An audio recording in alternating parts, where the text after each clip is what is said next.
Jeudi 13 novembre, jumeaux non identiques. Les garçons grandirent.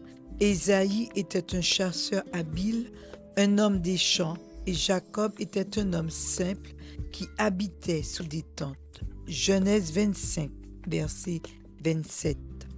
Jacob et Ésaü, les jumeaux d'Isaac, présentent un contraste saisissant tant par leur caractère que par leur vie. Ésaü grandit en aimant le plaisir personnel et en ne s'intéressant qu'au présent. Impatient de toute contrainte, il se délectait de la liberté sauvage, de la chasse et choisit très tôt la vie de chasseur. Pourtant, il était le préféré de son père. Le berger calme et pris de paix était attiré par l'audace et la vigueur de son fils aîné qui parcourait sans crainte montagnes et déserts, rapportant du gibier à son père et des récits passionnants de sa vie aventureuse. Jacob, réfléchi, diligent et attentionné, toujours plus tourné vers l'avenir que vers le présent, se contentait de vivre chez lui, occupé à prendre soin des troupeaux et à cultiver la terre. Sa patience, sa persévérance, sa frugalité et sa prévoyance étaient précieuses pour sa mère. Son affection était profonde et forte, et ses attentions douces et constantes contribuaient bien plus à son bonheur que les marques de gentillesse exubérantes et occasionnelles d'Ésaü.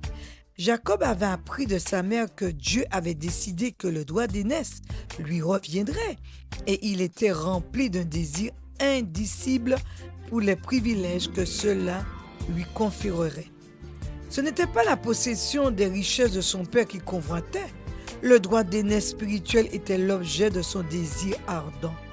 Communier avec Dieu comme le juste Abraham, offrir le sacrifice d'expiation pour sa famille, être le géniteur du peuple élu et du Messie promis et hériter des biens immortels contenus dans les bénédictions de l'Alliance. Voilà les privilèges et les honneurs qui attisaient ses désirs les plus profonds. Mais bien qu'il estimât ainsi que les bénédictions éternelles plus que les bénédictions temporelles, Jacob n'avait pas de connaissance expérimentale du Dieu qu'il vénérait. Son cœur n'avait pas été renouvelé par la grâce divine. Il croyait que la promesse le concernant ne pouvait s'accomplir tant qu'Ésaü conservait les droits du premier-né, et il s'efforçait constamment de trouver un moyen d'obtenir la bénédiction que son frère tenait si peu, mais qui lui était si précieuse. Bonne journée.